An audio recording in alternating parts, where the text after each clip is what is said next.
बारी बार बनाए रखना। औज़ुबिल्लाहि मिनश्शैतानिर्रजीम, बिस्मिल्लाहिर्रहमानिर्रहीम। तमाम तारीफ़ें अल्लाह रब्बुल इज़्ज़त के लिए जो खालिक व मालिक है। दुरूद व सलाम प्यारे आका करीम रऊफ़ुर रहीम ख़ातमुन नबीयीन हज़रत मोहम्मद मुस्तफ़ा सल्लल्लाहु तआला अलैहि वसल्लम, उनकी आल और उनके असहाब पर। नाज़रीन इकराम, प्रोग्राम हम और हमारा इस्लाम में आपका मेज़बान सैयद हम्माद हुसैन हाज़िर खिदमत।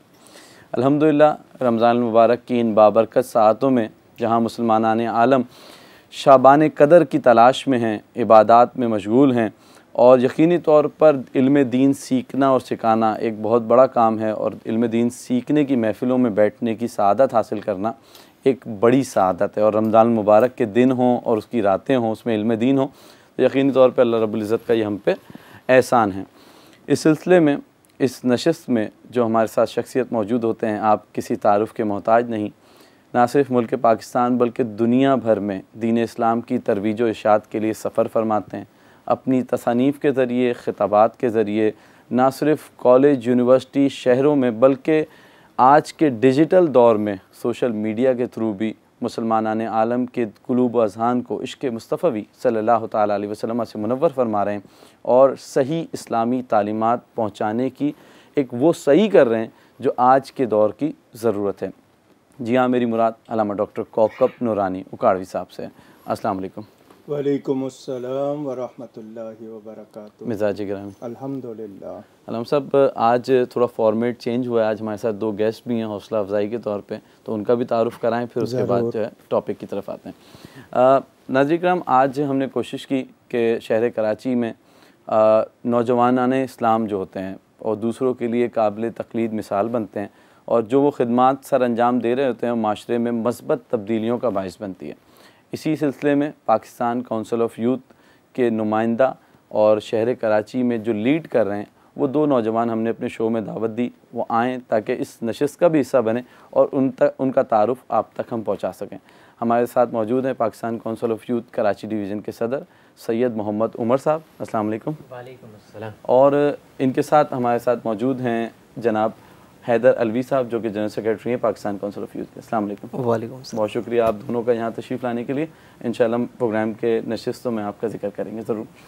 राम साहब, कल हमने जो है प्रोग्राम में ज़िक्र किया था कि हमारे 3 टॉपिक्स हैं जिस पे बहुत सारी कॉल्स भी आई कि हम उस पर ज़िक्र करें। एक तो तलाक़ था, तसव्वुफ़ के हवाले से था, ज़कात हम कल कर चुके हैं अल्हम्दुलिल्लाह। तो आज हम तलाक़ के हवाले से ज़िक्र कर लेते हैं, क्योंकि मुतवातिर कॉल्स आ रही हैं और लोग चाहते हैं कि इसकी जो बेसिक हैं वो आपसे मालूम करें। सबसे पहले तलाक़ क्या है और इसके हवाले से अहकामात क्या हैं, और ये क्यों नापसंदीदा अमल करार दिया गया? बिस्मिल्लाहि वल्हम्दुलिल्लाहि वस्सलातु वस्सलामु अला रसूलिल्लाह। पहले 2 इंसान हज़रत आदम और हज़रत हव्वा, इन दोनों के दरमियान जो रिश्ता कायम हुआ उसको हम अपनी ज़बान में मियाँ बीवी का रिश्ता, ज़ौज और ज़ौजा, वाइफ और हस्बैंड, ये पुकारते हैं। ज़ौजैन, बिल्कुल। दोनों में रिश्ता बांधने को निकाह कहते हैं। इस रिश्ते को खोल देने का नाम तलाक़ है। ठीक, बिल्कुल। शरीयत मुतहरा, इस्लाम के अहकाम, इस्लाम दीन ये चाहता है कि लोग खुशगवार माहौल में महब्बत के साथ और जायज़ तरीक़े से पाकीज़गी के साथ ज़िंदगी गुजारें। बिल्कुल। निकाह के ज़रिए जो रिश्ता कायम होता है वो पाकीज़ा भी है, और अल्लाह ताला ने इसको अपनी निशानियों में से करार दिया। वमिन आयातिही अन खलक़ लकुम मिन अनफुसिकुम अज़वाजल लितस्कुनू इलैहा, कि ताकि तुम उनसे तस्कीन पाओ और तुम्हारे दरमियान मवद्दत और मेहरबानी रख दी। तो ये अल्लाह की निशानियों में से कि अजनबी एक दूसरे के जानिसार बन जाते हैं, बिल्कुल। मोहब्बत कायम हो जाती है दोनों में, और ये एक ताल्लुक़ जो पाकीज़ा भी है, और मुआशरे में हलाल व हराम का भी हमें जो पहचान दी गई, तो ये एक हलाल रिश्ता, पाकीज़ा रिश्ता, इसकी बुनियाद मोहब्बत है। इसमें कोई गरज नहीं होती है मसलन कोई शख्स ये चाहे कि बीवी आएगी तो खाना पकाएगी, बीवी आएगी तो गृहस्थी करेगी, वो सब कुछ होगा, मगर इसकी बुनियाद हमें 4 चीज़ें बताई गई हदीस में कि जब रिश्ता ढूंढा जाए तो क्या किया जाए। ईमान को देखें, ख़ानदान को देखें, माल देखें और हुस्न देखें, तरजीह ईमान को दें। बिल्कुल। दुनिया में ईमान के बाद जो सबसे अच्छी चीज़ जमा करने वाली है वो नेक बीवी है, जो आपके ईमान में मदद करे आपको और उसमें आपके साथ ऐसा ताउन करे कि वो बढ़े। बिल्कुल। तो ये बुनियाद है इसकी, और ये रिश्ता जन्नत में कायम हुआ था। तो ऐसा ये रिश्ता हो कि जन्नत में ले जाने वाला हो। बिल्कुल ऐसी तो हमने इसको अपनी कदरों से, अपने रस्म व रवाज से बहुत गलत कर दिया, लेकिन ये रिश्ता बड़ा पाकीज़ा रिश्ता है। इसे कॉम्प्लीमेंट्री टू द लाइफ कर दिया, बल्कि ये तो वो रिश्ता है कि जो आपको हर लम्हे, हर स्टेप पे आपका साथ दे के आपको जन्नत की जानिब एक सफ़र को करेगा। और हम सब जिस तरह इसमें जो दूसरी बात बुनियादी मैंने बतानी है वो ये कि हम लोग अपने रस्म व रवाज पे चले गए, हमें जाना था इस्लामी तालीमात पर। शादी बहुत आसान चीज़ है, निकाह बहुत आसान चीज़ है, हमने उसको बहुत महंगा बना दिया। 6 चीज़ें हैं जिसमें से 2 लाजमी हैं। लाजमी क्या है? 2 गवाहों के सामने ईजाब व कबूल। ठीक। लड़की इजाज़त दे, लड़का कबूल कर ले निकाह में। ठीक। लड़की पे भी ज़बरदस्ती ना हो, लड़के पर भी ज़बरदस्ती ना हो, ये दोनों। अब उसमें खुतबा है, उसमें छुआरे तकसीम करना है, उसमें वलीमा है, ये सुन्नतें हैं। बिल्कुल। मगर वो जो पहली 2 चीज़ें मैंने बताई वो लाजमी, निकाह मस्जिद में हो और मोहब्बत से कायम हो, और उसके साथ ये जितने आपने लगा दिए, मंगनी लगा दी, उसमें आप मेहंदी करते हैं, उसमें मायूं करते हैं, अब आजकल कव्वाली नाइट के हिसाब से आपने पता नहीं पैसे लुटाने शुरू कर दिए, ये कोई इस्लामी चीज़ नहीं है। तो ये वाज़ेह रहे। अब अल्लाह चाहता है कि लोग मोहब्बत से रहें, तो निकाह करके जो ताल्लुक़ कायम होता है वो तोड़ने के लिए नहीं होता है। तलाक उस रिश्ते को ख़त्म कर देने का नाम, आज़ाद कर देने का नाम, और दोनों रिश्ते ज़बान से होते हैं। वो कहती है कबूल है, वो कहता है कबूल है, और आप कहते हैं तलाक, ये सब तो ज़बान की अहमियत को भी पहचाने। बिल्कुल। इसका गलत इस्तेमाल, कहते हैं इसमें हड्डी नहीं होती मगर ये हड्डियाँ तोड़वा देती है। बिल्कुल। 32 दांत के दरमियान रखा गया, वो तो खुद महफूज हो जाती, पूरा जिस्म भुगतता है, फिर उसके असरात क्या होते हैं। और तलाक़ के लिए ये हदीस शरीफ है कि तलाक़ देना हलाल है मगर अल्लाह को नापसंद है। ना हक तलाक़ दी जाए तो अर्श हिल जाता है। और पहले इसको बहुत मायूब, बुरा समझा जाता था, अब लोगों ने इसको खेल बना लिया। तो वीकली बेसिस पे सुनने में आ रहा है, पहले सालों में ये किस्सा सुनने में आता था कि फ़लाँ की तलाक हो गई, और उसमें भी कितने लोग उसको मायूब समझते थे। अब तो वीकली क्या, और बल्कि लड़कियां खुद मांग लेती हैं और लड़के जो है छोटी सी बात पर वो कर देते हैं। तो शरीयत ने कुरान में भी और हदीस में भी और हमारी फ़िक़्ह में इसकी पूरी तफसील मौजूद है कि किन हालात में तलाक दी जा सकती है, क्यों दी जा सकती है, देनी चाहिए, नहीं देनी चाहिए, ये सब बता दिया गया है। तो असल मसला था बाहमी खुशगवारी का, लेकिन बदज़बानी सबसे ज़्यादा मसला ज़बान बनती है, वो लड़के की हो या लड़की की। औरत का एक रूप जो जिसको भयानक रूप कहा जाता है वो सास का रूप है, जो रिवायती सास, अगर वो ना हो तो कोई मसला नहीं। इसी तरह रिवायती बहू, वो उस घर को ना अपनाए तो मसला होता है। अच्छा, लोग टाइम नहीं देते। नई लड़की आई है, घर बार रिश्ते नाते छोड़ के आई है, उसको 1-2 साल देने चाहिए कि वो आपको समझे। आप दूसरे दिन ही उससे तकाजा करते हैं कि वो आपके मुताबिक हो जाए, और उसमें फिर नाहमवारी, कहीं वो ननद भावज का झगड़ा, देवरानी जेठानी का झगड़ा, ये आप लोगों के यहाँ शुरू हो जाते हैं। क्या लेके आई हो, क्या कर रही हो, तो ये छोटी छोटी बातों पर हमारे यहाँ बड़े बड़े इशू बन जाते हैं। बिल्कुल। हम सब कोशिश करते हैं कि ब्रेक के बाद इसी इशू को यहीं से कंटिन्यू करेंगे, कोशिश करेंगे कि किन सूरतों में और किस तरह इसको अवॉइड किया जा सकता है, क्योंकि आजकल लोग मशवरा किए बगैर ही इस मामले को आगे ले चलते हैं।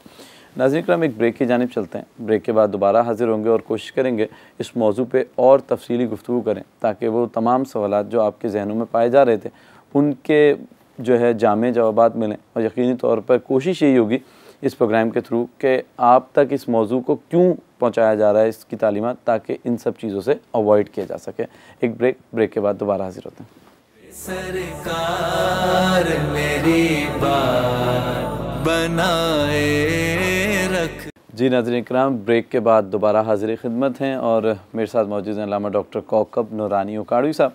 आपके इल्म में ही है कि इस प्रोग्राम में हम लाइव कॉल्स भी लेते हैं, ताकि जो आप सवालात करें वो इसी प्रोग्राम में उसके जवाबात भी दिए जाते हैं। आज का हमारा टॉपिक तलाक़ के हवाले से है और उसके शरई अहकामात किन सूरतों में दी जाए और इससे माशरे में क्या बिगाड़ पैदा हो रहा है, तो इसको बतदरीज जो है हम इसके ऊपर ज़िक्र करेंगे।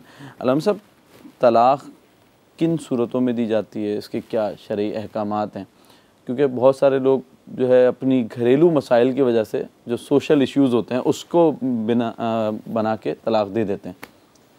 शुरू में वाज़े किया, बहरहाल अगर दोनों के दरमियान बिगड़ रही है बात, गाली गलौच होता है, हाथापाई होती है, शौहर मारपीट करता है, बीवी के माँ बाप को बुरा भला कहता है जो उसके लिए नाकाबिले बर्दाश्त हो जाए, मेडिकली रीज़न बन जाए, अनीन हो जाए, उसके हुकूक पूरे ना कर सके, नान नफ़क़ा ना दे, उसको ज़बरदस्ती उसको पाबंद रखे, माँ के घर नहीं जाना, बहन भाइयों से नहीं मिलना, ऐसी पाबंदियाँ लगाए, या उसके साथ बदसलूकी करे और वो देखे कि मेरे लिए अब बर्दाश्त नहीं, या शौहर में ऐसी बीमारी आ जाए या बीवी में ऐसी बीमारी आ जाए जिसको बर्स या जज़ाम कहते हैं, मूजी बीमारी, और आपके यहाँ कंटेजिस कहते हैं जिसको मुताद्दी लग जाने वाली, फैलने वाली।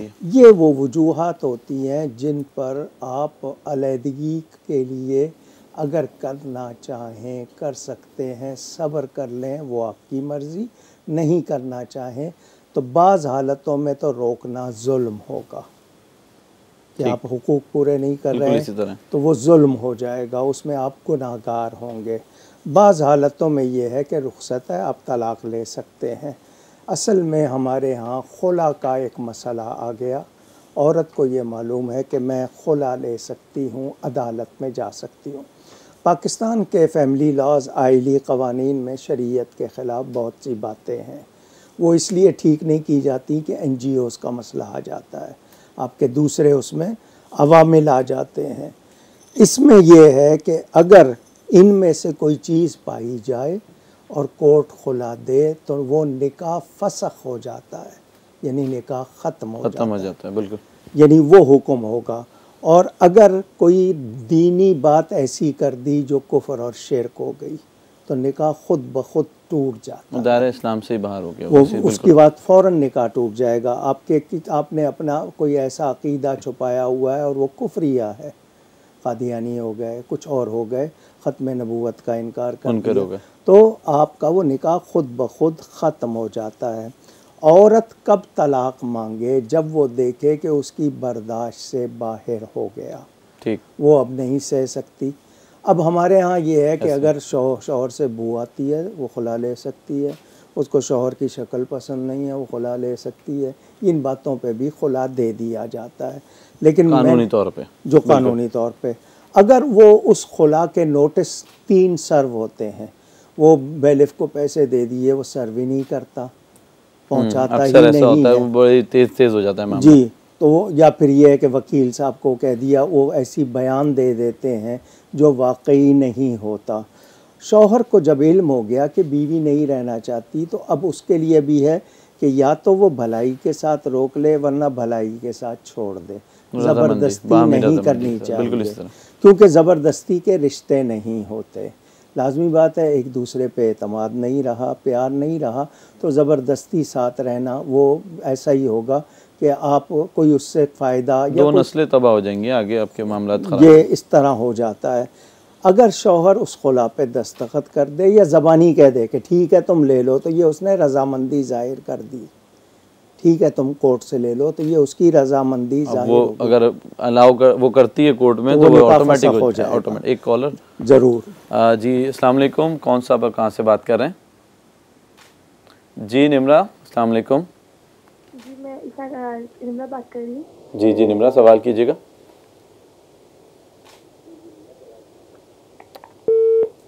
आई थिंक कॉल ड्रॉप हो गई। जी ना। तो उसको चाहिए कि वो या तो उस पर खुला पे दस्तखत कर दे या ज़बानी कह दे, उसको रोकेगा वो भी गुनाहगार, वो भी गुनाहगार। अक्सर लोग इसको तवालत देते हैं। बिल्कुल करते हैं, देखा ये गया। नहीं करना चाहिए। जब नज़र आ रहा है कि अब कोई गुंजाइश नहीं रही है तो उसको फारिग जैसे कर शादी के टाइम पे कहते हैं दूल्हा दुल्हन राजी, क्या करेगा काजी, तो इसी सूरत में जब दोनों ही बैठने के लिए तैयार नहीं है तो उसमें बेहतर ये नहीं, अगर एक तैयार है दूसरा तैयार नहीं है तो फिर फिर भी मनाएंगे। ज़बरदस्ती कैसे करेंगे आप? हाँ ये भी। अच्छा, होना ये चाहिए कि अगर कोई इशू आया है तो वो दोनों या उन दोनों के घर वाले मिलकर पहले बात को समझें, जानिबदारी के बगैर। गार्जियंस जो होते हैं बिल्कुल। जो बुज़ुर्ग हैं वो समझें, समझकर उसको समझाने की कोशिश करें, दुरुस्त हो जाए बहुत अच्छी बात है। कोई आजकल अगर बीवी शौहर का दिल जीत ले, खुश हो जाए, तो सबसे पहला इल्ज़ाम लगता है कि इसने जादू कर दिया। यानी वो अगर अच्छाई के साथ जीत ले दिल, कहते हैं जादू हो गया। कारोबार स्टार्ट ना जीत सके तो जिए कि जी वो फेल हो गया। वो उसके ऊपर दूसरा इल्ज़ाम लगा देते हैं।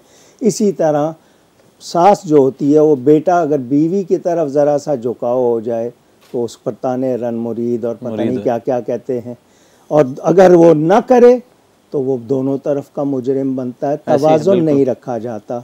असल में घरेलू माहौल, हमारे तौर तरीक़े, सबसे बड़ी मुसीबत जहेज़ बनती है।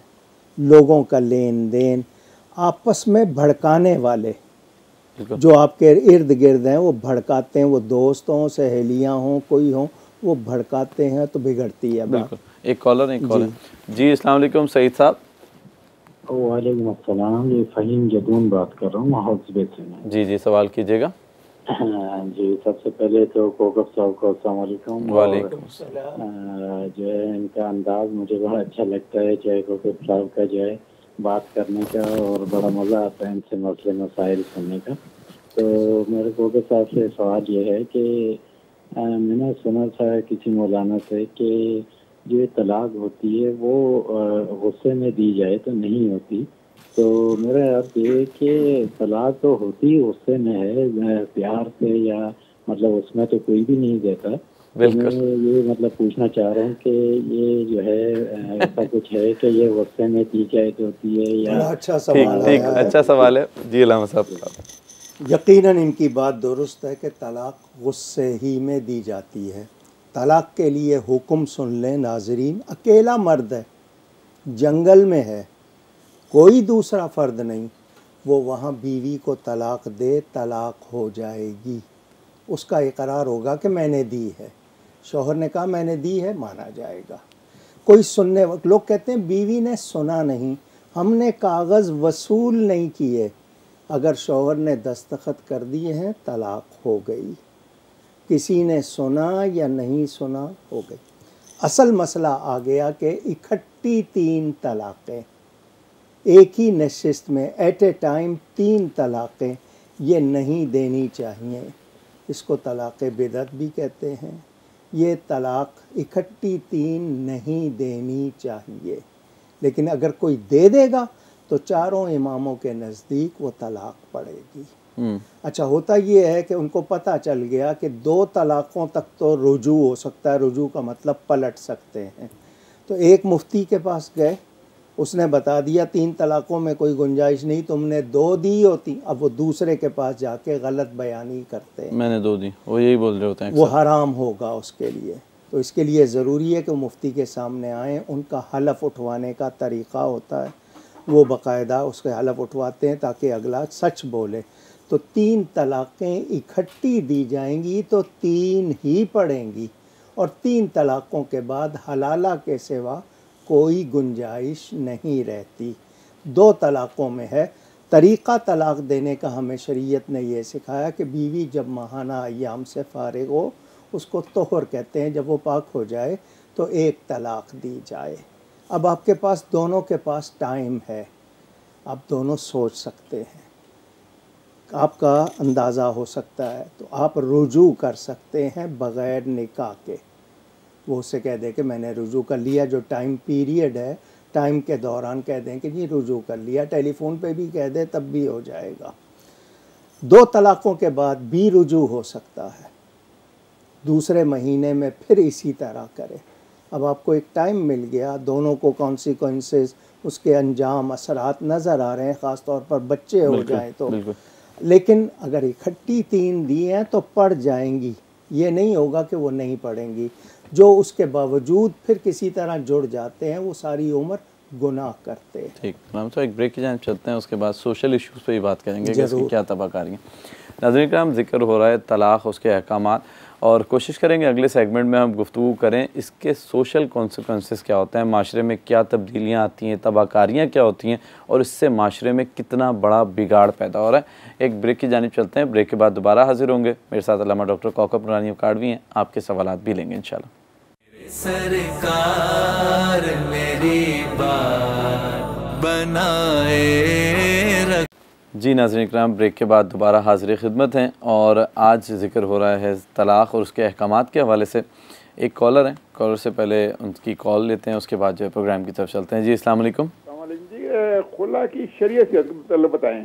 शरई खुला की शरीयत क्या है? जी, मैंने आपको बताया, आपने तवज्जो से नहीं सुना कि अगर मर्द ज़बरदस्ती रोके और बीवी ना रुकना चाहे तो वो शरई काजी के पास जाती है अपने आप को निकाह से निकालने के लिए। मगर हमारे यहाँ कोर्ट है, शरई काजी का निज़ाम वो नहीं है, तो वो कोर्ट में जाती है, तो कोर्ट 3 मरतबा नोटिस भेजती है, उसके बाद वो कोर्ट एक तरफ़ा फ़ैसला कर देती है। तो उस एक तरफ़ा फ़ैसले पर शौहर के साइन हों, या वो ज़बानी कह दे, या वो पहले कह दे कि ठीक है मैं नहीं दे रहा हूँ, तुम जाके कोर्ट से ले लो, तो ये उसकी तरफ से रज़ामंदी हो जाएगी। अच्छा, ये जहन में रहे। अगर किसी ने व्हाट्सएप पर SMS पर तलाक़ भेजी है, आपको मिली, आपने देख ली, आप कहेंगे जी इसका हुक्म क्या है, तो शौहर अगर इकरार करता है कि ये मैंने भेजा है तो वो माना जाएगा। शौहर का फ़ोन कोई और इस्तेमाल करके भेजे, शौहर के इल्म में ना हो और वाकई ऐसा हो, फिर मामला दूसरा होगा। शौहर का इकरार काफ़ी है, वो कहेगा कि मैंने दी है, माना जाएगा। अगर ऐसा नहीं, शौहर कहता है जी मैं नशे में था, मुझे नहीं पता था, तो क्या इतना ही नशा था कि तलाक़ का लफ्ज़ याद था, कुछ और कुछ याद क्यों नहीं था? दाएं हाथ को बाएं का पता ना हो, ऐसा नशा। तो ये सारी बात तहकीक करनी पड़ती है ताकि तलाक़ को खेल ना बनाया जाए। अच्छा अल्लामा साहब, हमने काफ़ी देखा है कि तलाक़ के बाद के सोशल जो कॉन्सिक्वेंसेस हैं, मतलब बच्चों के मामलात में 2 ख़ानदानों के दरमियान बिगाड़ आ जाना, 2 लोगों की ज़िंदगी बिल्कुल एक तरीके से तबाह हो जाती है, उन्हें दोबारा से वो साइकिल स्टार्ट करना पड़ता है। फिर माशरे में बेरा रवी, इसके अलावा तलाक़ की शरह बढ़ जाने की वजह से बहुत सी मामलात और भी बढ़ते चले। और आजकल सोशल मीडिया पे फेसबुक की वजह से दे दी, वीडियो देखने की वजह से दे दी, अजीब अजीब आ रही चीज़ें ना, आप अक्सर देखते होंगे कि भाई सोशल मीडिया पे मैसेज पढ़ के उसने दे दी, अनइंटेंशनली पढ़ के दे दी। अब इसमें सैयद साहब, वो लड़की भी फुल टाइम इम्पोर्ट एक्सपोर्ट क्यों कर रही है? अपने ससुराल की एक एक बात अपने मैके में क्यों पहुंचा रही है? फुल टाइम स्काइप पे क्यों है? टेलीफोन पे क्यों है? ठीक, मुतअद्दिद तलाक़ें इस वजह से हुई हैं कि टेलीफोन पे रहते हैं। अच्छा, वो भले से खुद रहता हो लेकिन बीवी का रहना पसंद नहीं है, तो आप लोग जब भी दोनों में कोई तवाज़ुन बिगड़ेगा, जहाँ बैलेंस बिगड़ेगा, ये नतीजे होंगे। अब इन बातों पे तलाक़ नहीं होनी चाहिए, इस्लाह होनी चाहिए। मगर इस्लाह की तरफ नहीं आते, वो बीवी पर तलवार लटकती रहती है तलाक़ की। शौहर जो है उसको पता है मेरे पास ये बहुत बड़ा हथियार है, तो उससे वो उसको ब्लैकमेल भी कर लेते हैं, बाज़ मर्तबा उसको अंडर प्रेशर रखते हैं, वो उस तरह जहर बनता रहता है अंदर। गुलाम साहब, ये मॉडर्न एजेस के अंदर जो है वो देखा गया है कि ज़्यादा पढ़े लिखे लोग जो कि दुनियावी तालीम में तो बहुत आगे निकल गए, PhDs, और उसमें दीनी तालीम नहीं थी, तो उनमें ये शरह बहुत ज़्यादा पाई जाती है। इसलिए कि दोनों की तरबियत नहीं हुई, एक दूसरे के हुकूक सीखे ही नहीं, बर्दाश्त की भी नहीं हुई। बर्दाश्त तो खैर टॉलरेंस हमारे बिल्कुल। माशरे में वो तो मर्दों से ज़्यादा निकली हुई है। आप रमज़ान में देख लें, ट्रैफिक का हाल देख लें, वैसे बातचीत में देख लें, बिल्कुल, छोटी सी एहसान बात पे करके भड़क उसने रोज़ा उठते रखा है हैं। उन्होंने। तो असल चीज़ ये है कि माँ की तरफ से बेटी को, बाप की तरफ से बेटे को हुकूक मालूम होने चाहिए, तरबियत होनी चाहिए। अच्छा, ये भी होता है कि माँ बाप को भी देख के असर पड़ता है। ऐसी वो जिस तरह मियाँ बीवी के आपस में ताल्लुकात हैं, औलाद उससे बहुत ज़्यादा मुतासर होती है। तो ये चीज़ें चूँकि हम दीन को तो अहमियत ही नहीं दे रहे, बस अब अच्छा तलाक़ को अब मायूब नहीं समझते हम, अब बुरा नहीं उसे समझते। हैप्पी एंडिंग कह रहे हैं, हैप्पी एंडिंग कर लेते हैं और नई न्यू बिगनिंग स्टार्ट कर लें। अक्सर व बेशतर ये बात जो है ना इस तरह इस्तेमाल हो रही है। उससे नतीजे देख लें आप क्या हो रहा है। बिल्कुल। हमसे एक कॉलर है जी। अस्सलाम वालेकुम। अस्सलाम वालेकुम। वालेकुम अस्सलाम। जी सवाल। आवाज़ आ रही है? जी बिल्कुल, सवाल कीजिएगा। जी, मैंने ये आपसे क्वेश्चन करना है कि मेरे हस्बैंड हैं तो उन्होंने को मुझे 10-12 दफ़ा तलाक दे चुके हैं, बल्कि इससे ज़्यादा हो सकती है। तो आज भी उनको बोलो तो वो आगे से कहते हैं नहीं नहीं ऐसे थोड़ी तलाक होती है, हमारे अच्छा। मज़हब में ऐसे थोड़ी है, मियाँ बीवी जब चाहे रजू कर सकते हैं, जब चाहे मिल सकते हैं, एक हो सकते हैं। ठीक बहुत ठीक अच्छी बात है। ठीक गुलाम साहब। इसमें याद रखें, शरीयत का हुक्म है कि तलाक हंसी खेल में, मजाक में भी दी जाए तब भी पड़ जाती है। अच्छा, सिर्फ लफ्ज़ तलाक कहना ज़रूरी नहीं है, उससे मिलते जुलते लफ्ज़ नीयत क्या है, तुम मेरी तरफ से फ़ारिग हो जाओ, अपने माँ बाप के घर चली जाओ, तलाक की नीयत से ये भी कहेंगे, इससे भी तलाक पड़ जाएगी। बाहर शरीयत में शुरू में पूरे अल्फाज लिखे हुए हैं, यानी वो मैं तुमसे तंग आ गया हूँ, मेरी जान छोड़ो, चली जाओ। ये इस तरह के लफ्ज़ कहने से भी तलाक हो जाती है, और वो इसका ये कहना कि इस तरह तलाक नहीं पड़ती, उसने शायद समझा नहीं है। उसके बाद अगर आपके ताल्लुक़ हैं तो वो गुनाह के हैं, हराम के हैं, क्योंकि तलाक अगर पड़ चुकी है तो एक बार, दो बार, तीन बार या एक ही बार में तलाक़ बाइन दे दे तो बग़ैर निकाह के दोबारा ताल्लुक़ नहीं हो सकता। बाइन का मतलब तोड़ देने वाली। तो एक मर्तबा भी तलाक़ बाइन, उसको लफ्ज़ मालूम हो कि मैं तलाक़ बाइन, एक होती है तलाक़ रिजई लौटने वाली, तलाक़ मुग़ल्लज़ा जिसके बाद कोई गुंजाइश नहीं रहती। तो ये मालूमात नहीं है तो खेल ना बनाएं, इसीलिए फिर बच्चे बिगड़ रहे हैं, माशरे में गुनाह हो रहा है, बुराइयां फैल रही हैं। बिल्कुल। अच्छा लामा साहब, जिस तरह आज हमने थोड़ा सा सेगमेंट तब्दील किया और दो नौजवान हमारे साथ मौजूद हैं शहर कराची से, कितनी अहमियत है इस्लाम में समाजी कामों की, और इससे देखा जाता है कि जब आप समाजी कामों का हिस्सा बनते हैं तो आपके मिजाज में नरमी आती है, टॉलरेंस आती है, फिर दीन के हवाले से एक जज्बा भी पैदा होता है। तो अगर इस तरह की एक्टिविटीज़ों में नौजवान होंगे, लेडीज़ भी अपने तौर पे और नौजवान लड़के भी, तो बेहतर ये नहीं होगा कि माशरे में बेहतरी आएगी और इस तरह के रुझानात ख़त्म होंगे? असल में इंसान को बताया इसलिए गया कि उसकी ज़ात उसके अपने लिए भी और उसके इर्द गिर्द दूसरों के लिए भी नफ़ा बख्श हो। और अल खल्क़ु अयालुल्लाह, पूरी मखलूक अल्लाह का कुंबा है। बिल्कुल। तो एक यानी इस ईमान के बाद बड़ी नेकी कि मैं दूसरे की तकलीफ़ दूर करूं, मैं किसी के काम आऊं। और हदीस शरीफ है, जब तक बंदा बंदे की मदद में लगा रहता है, अल्लाह ताला उस बंदे की मदद करता रहता है। बिल्कुल। तो जायज़ कामों में, नेक कामों में, अच्छे कामों में, ये एक हमारे नबी पाक की तो पूरी ज़िंदगी इससे यानी हमारे सामने नमूना है। फिर खुलाफाए राशिदीन अहले बैत, वो दूसरों का बोझ भी उठा लेते हैं रास्ते की। हमें कहा गया कि एक शख्स मेख लगा दे कि कोई इससे अपना जानवर बांध ले, उसकी नीयत पर उसको सवाब। दूसरे ने वो उखाड़ दी कि इससे कोई टकरा के गिरेगा तो उसकी नीयत पर उसको भी सवाब। तो एक दूसरे के काम आना तो बहुत अच्छी बात है। और हमें कहा गया है नेकी और भलाई के कामों में एक दूसरे की मदद करो।